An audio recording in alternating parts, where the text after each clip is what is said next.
జనసేనాని పవన్ కళ్యాణ్కు హస్తినలో బ్రహ్మరథం పడుతున్నారు. మహారాష్ట్రలో పవన్ సత్తా గుర్తించిన భారతీయ జనతా పార్టీ పెద్దలు పవన్కు అధిక ప్రాధాన్యతనిస్తున్నారు. ఈ క్రమంలోనే తాజాగా ఢిల్లీ టూర్లో ఉన్న పవన్ కళ్యాణ్కు కేంద్ర మంత్రులు సాదరంగా ఆహ్వానం పలుకుతున్నారు. ఎవరిని కలవాలన్నా చిటికలో అపాయింట్మెంట్ దొరుకుతోంది. జగన్ హయాంలో అపాయింట్మెంట్ దొరికేదే కాదు, నాడు కేంద్ర పెద్దలను కలిసేందుకు జగన్ పడిగాపులు కాయాల్సిన పరిస్థితి ఉండేది. పవన్ చరిష్మాను గుర్తించిన కేంద్రం తగిన విధంగా పవన్ కళ్యాణ్కు ప్రాధాన్యతనిస్తోంది. దీనిపై ప్రైమ్ 9 ప్రత్యేక కథనం.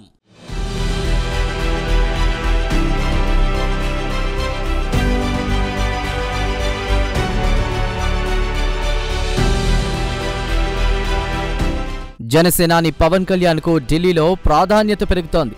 ఇటు బీజేపీలోని పెద్దలే కాకుండా కేంద్ర ప్రభుత్వంలోని మంత్రులు కూడా పవన్ కళ్యాణ్కు తగిన గుర్తింపిస్తున్నారు. గత సార్వత్రిక ఎన్నికల్లో ఏపీలో కూటమి విజయానికి పవన్ కళ్యాణ్ చేసిన కృషి ఫలితంగానే వైసీపీ ఘోర పరాజయం పాలన సంగతి తెలిసిందే. అంతేకాకుండా ఈసారి కేంద్రంలో బీజేపీకి మెజార్టీ సీట్లు దక్కలేదు.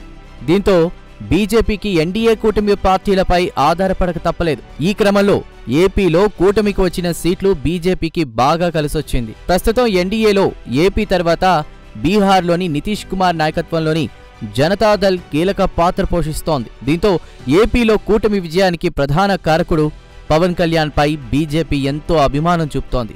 ఏపీలోనే కాదు, తాజాగా జరిగిన మహారాష్ట్ర శాసనసభ ఎన్నికల్లో కూడా ఎన్డీఏ కూటమి తరపున పవన్ కళ్యాణ్ ప్రచారం చేశారు. పవన్ కళ్యాణ్ ప్రచారం చేసిన స్థానాల్లో ఎన్డీఏ కూటమి అభ్యర్థులు విజయ భేరి మోగించారు. గెలిచిన అభ్యర్థులు తాము పవన్ కళ్యాణ్ ప్రచారం వల్లే గెలిచినట్లు అభినందనలు తెలపడం కూడా జరిగింది. దీంతో పవన్ కళ్యాణ్ కీర్తి ఇంకా పెరిగింది.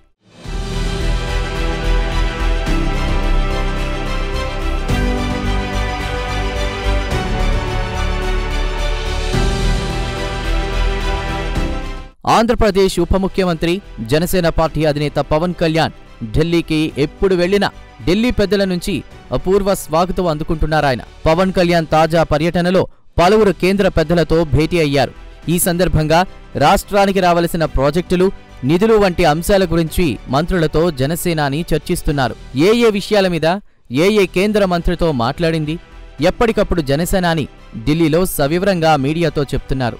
గతంలో ముఖ్యమంత్రిగా జగన్ ఢిల్లీకి ఎన్నిసార్లు వెళ్లినా అక్కడ ఏం మాట్లాడింది చెప్పడానికి చాలా ఇబ్బంది పడేవారు. వెళ్ళొచ్చిన తర్వాత వైసీపీ తరపున ఓ ప్రకటన మాత్రం వచ్చేది. కేంద్రంలో అధికారంలో ఉన్న ఎన్డీఏ కూటమిలో జనసేన కూడా భాగస్వామి కావడం ఏపీ డిప్యూటీ సీఎం పవన్ కళ్యాణ్కి కలిసొస్తోంది. మరోవైపు ఏపీకి 2014-19 మధ్య చేయాల్సినవి చేయలేకపోవడం, ఆ కారణంగా 2019-24 మధ్య బీజేపీకి ఏపీలో ఎదురుదెబ్బ తగలడం లాంటి అంశాలు బీజేపీ అధినాయకత్వం పరిగణలోకి తీసుకుంది. అన్నిటికీ మించి ఏ విషయాన్నైనా కుండబద్దలు కొట్టేసే జనసేనాని పవన్ కళ్యాణ్ హిందుత్వ వైఖరి బీజేపీని బాగా ఆకట్టుకుంది. మరోవైపు ఎన్డీఏ కూటమిలో భాగస్వామి అవ్వడం, ఆ కూటమి ఏపీలో అధికారంలో ఉండగా కూటమి తరపున జనసేనాని డిప్యూటీ సీఎం అవ్వడం, ఇవన్నీ ఏపీకి వరంగా మారాయి.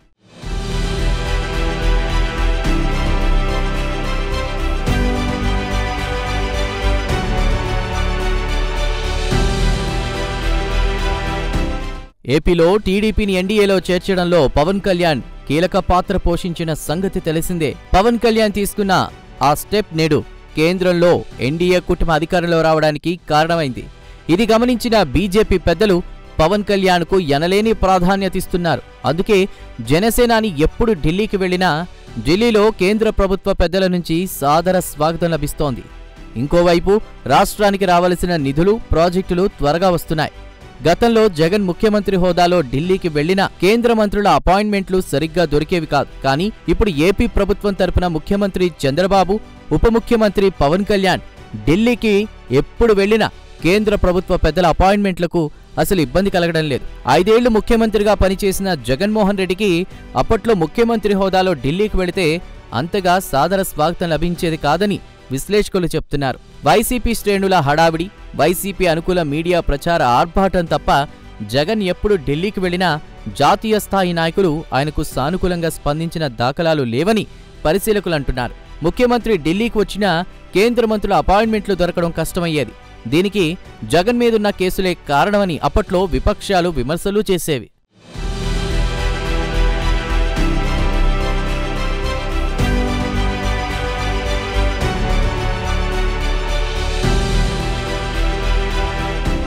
ఇటీవల ఏపీకి నిధుల వరద పారడం కూడా పవన్ కళ్యాణ్ చలవే అంటున్నారు రాజకీయ విశ్లేషకులు. తాజాగా విశాఖ కేంద్రంగా రైల్వే జోన్ ఏర్పాటుకు అడుగులు పడుతున్నాయి.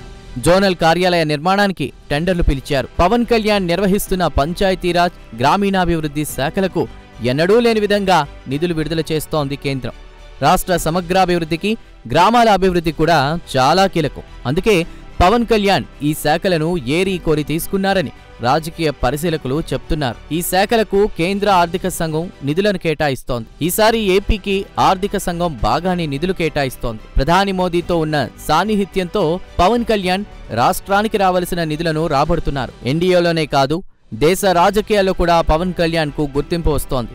ఎక్కడ ఎన్నికలు జరిగినా ఎన్డీఏ కూటమి తరపున ప్రచారానికి పవన్ కళ్యాణ్ కు ఆహ్వానం వస్తోంది. పవన్ కళ్యాణ్ చొరవతో భవిష్యత్తులో కూడా మరిన్ని నిధులు ఏపీకి రావడానికి అవకాశం ఉందని విశ్లేషకులు చెప్తున్నారు. జనసేనకు లోక్సభ స్థానాలు 2 ఉన్నప్పటికీ కేంద్రంలో కీలకంగా మారారు పవన్ కళ్యాణ్.